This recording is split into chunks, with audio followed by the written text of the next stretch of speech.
All right, so we're going to be working on section 8.6. Like I said, we're doing 8.6, 8.7. I think that's going to be the end of chapter 8. Then we'll move on to chapter 9 and chapter 11.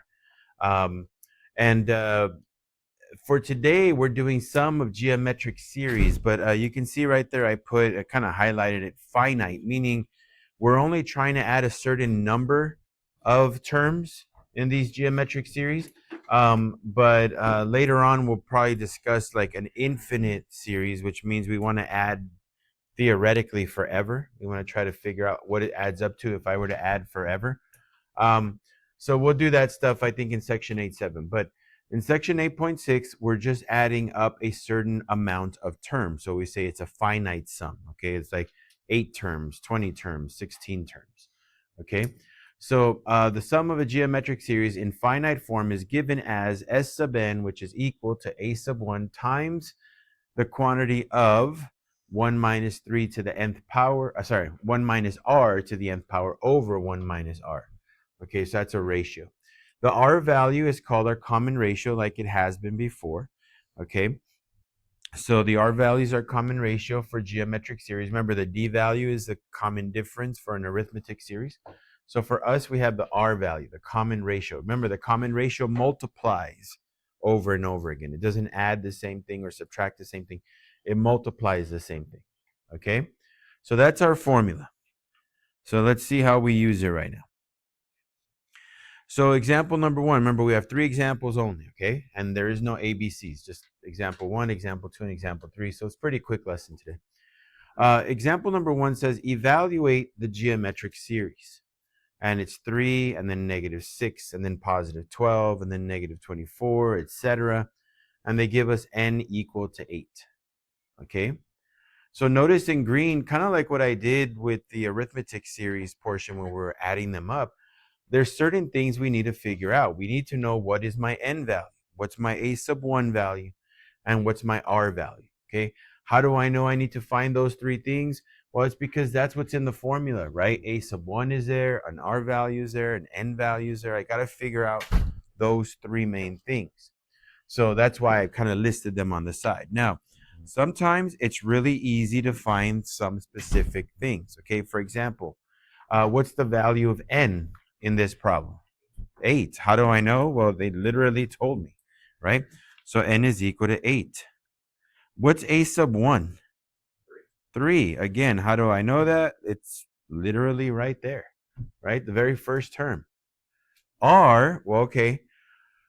Remember, R multiplies, right? So what do I multiply 3 by to get negative 6? Negative 2. And negative 6 times what is 12? Negative 2, right? And then negative 2 times 12 is negative 24. So my R value is negative 2. So I'm going to write R equals negative 2. All I have to do now is put that information into that formula up top and let my calculator do the work, okay? So here we go. S sub n, that's S sub 8, is equal to A sub 1, that's 3, times 1 minus, when you plug in your R, use a parenthesis, okay?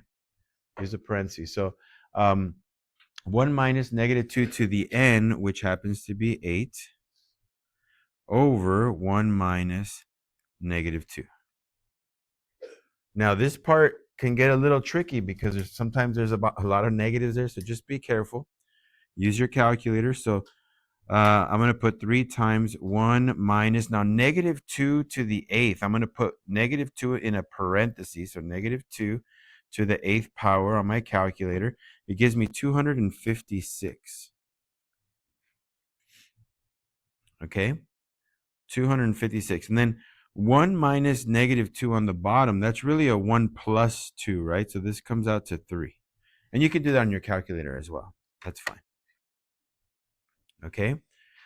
Now, I do know that the 3 in the front and the 3 on the bottom, they'll cancel, right? These will cancel out. So my answer is negative 255. That's S sub 8. Now, if you didn't want to cancel it, you could do 1 minus 256, which is negative 255, and then just multiply 3 times negative 255 over 3 with your calculator. But I just kind of noticed those numbers match, so I can get rid of them. Okay, so there you go. Here's my solution. Again, it's not really that difficult. It's a little bit more difficult than the sum of the arithmetic series, but you're just putting numbers into a formula and working it out. That's it. Okay. The hard part is finding those numbers. Okay. Where do I get these numbers? So again, just get my N, my A1, my R, plug it into the formula, let your calculator help you out, find your answer, you found your sum. Okay. So if I were to add up 3 plus a negative 6 plus 12 plus a negative 24 plus the next number, which would be a 48, right? Plus a negative 96, etc. If I add 8 of them, the solution would be negative 255. Okay? All right, so here's another one. Now this one looks different. You'll notice they didn't give me the N value like the previous one did. This one is giving me the R value. It is giving me the A sub 1 value. Okay? But it's not giving me the N value. But we're going to use a formula from before. B minus A over N. The high number minus the low number in terms of terms, right? Remember, the B value in sigma notation was the last term that they wanted me to add up to. And then the bottom number was the first term they wanted me to add up to. This is what I'm talking about, the sigma notation from before, right? This was B, and usually here was your A value, right? So your A value was the first term that they gave me. The B value was the last term that they gave me, the actual term number, not negative 49,152, but the 8. That's my B value. Okay, so to figure out where to find the information here, the N, I'm just going to use 8 and 1 as my B and A. Okay, so N is equal to 8 minus 1 plus 1. That's 7 plus 1. So N is 8. Again, they didn't give me the N value. I had to figure that out. A sub 1 they gave me. That was pretty easy. A sub 1 is 3. R they gave me. R is negative 4. Now that I have that, I'm just going to plug it into the formula. Remember, the formula is S sub N equal to A sub 1, 1 minus R to the N over 1 minus R, okay? That's the formula. So S sub N, that's S sub 8, is equal to A sub 1, that's 3, times 1 minus negative 4 to the 8th power over 1 minus negative 4.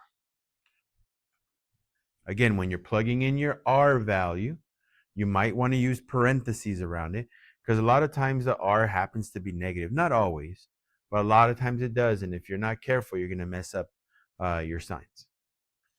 So let's see. This is 3. I know the bottom is going to be a 5 because it's 1 minus a negative 4. So that's really 1 plus 4. Let's figure out the top. So I'm going to get on my calculator 1 minus the parenthesis of negative 4 squared. So here we go. 1 minus parenthesis negative 4 and parenthesis to the 8th power. That's negative 65, 535. Well, negative 65, 535 divided by 5 is negative 13,107.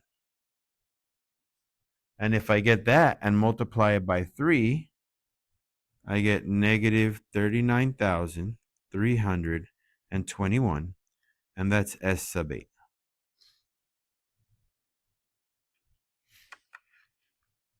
Last time my 3's canceled, right? Because I had a 3 on the side, 3 on the bottom. But here they didn't. And that's okay. It just means I got to divide like I normally would. Again, and unfortunately, I mean, you guys did fine, and my third period did fine. My fifth period did not do as good as you guys did. But you guys should have seen from the previous quiz and the previous homework, it's just if you know the formula and you plug it in right, chances are you're going to get it right. Okay. You just got to do the work on the calculator from there on out. So we got one more and then we're done. And this last one looks like that. So using sigma notation. All right, now for this one right here, I put the formula of a geometric sequence next to the actual problem. You can see it right here. A sub n is equal to a sub 1 times r to the n minus 1. Notice r is usually, well, not usually, r is the number that's being taken up to the power. Now, there may or may not be a parenthesis around it, okay?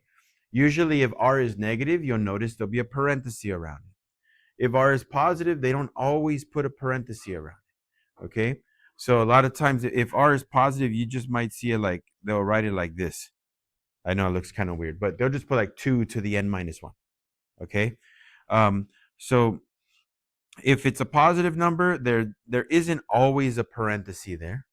If it's a negative number, there is going to be a parenthesis there, unless for some reason the computer decided not to, but usually there's going to be a parenthesis there, okay? My a sub 1 is going to be in front of my r value, right? So I can see that my a sub 1 is negative 3, right? I know a sub 1 is negative 3, so a sub 1 is negative 3. I know that r is negative 2. It's inside of the parenthesis. All I got to do is figure out my n value, but we know a formula for that, right? It's top minus bottom plus 1. So n is equal to b minus a plus 1. So that's 8 minus 1 plus 1. So 7 plus 1 is 8. So we got an n value of 8 again. I think we got an n value of 8 3 times in a row. It's not always 8. It just happened to be the numbers I chose. Okay.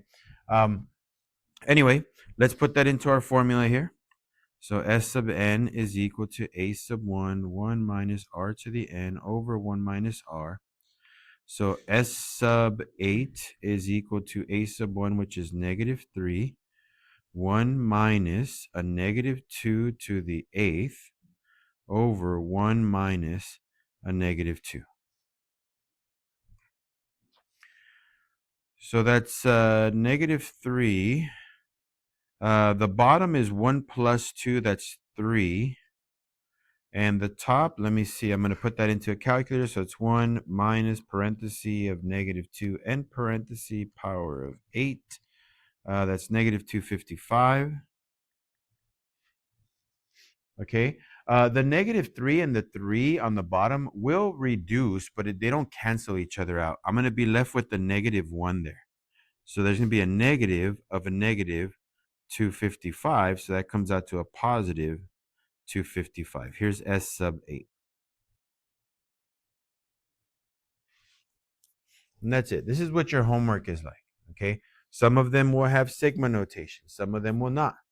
Some of them will give you a list of terms, like example 1, right? Example 1 gave you a bunch of terms. So you had to figure out R. You had to figure out A1. They gave us N, okay? Some problems, they'll tell you the beginning and the end term, right? So right here, they gave us A sub 1 and A sub 8. They gave us R, so that was an obvious thing. They gave us A sub 1, that was obvious. But they didn't tell me what N was. But to figure out N, I just took the 8th term, the number 8, subtracted 1, and then added 1 with using that little formula that gave me my N value of 8. Okay? Or else, like I said, they're going to give you sigma notation. So from there, you find your B, your A, your R, your A1 by looking at the formula. Okay, remember, use this part right here. Okay, your A sub 1 is there. Your R value is right here. Okay, look at that formula and look at the sigma notation and match it up so you can figure out what A1 is and what R is. Okay, remember the parentheses do not always have to be there. Sometimes they are, sometimes they're not. Okay, but just know that whatever number has the n minus 1 power, that's your R value. Okay, so Let me pause this and give you guys your homework.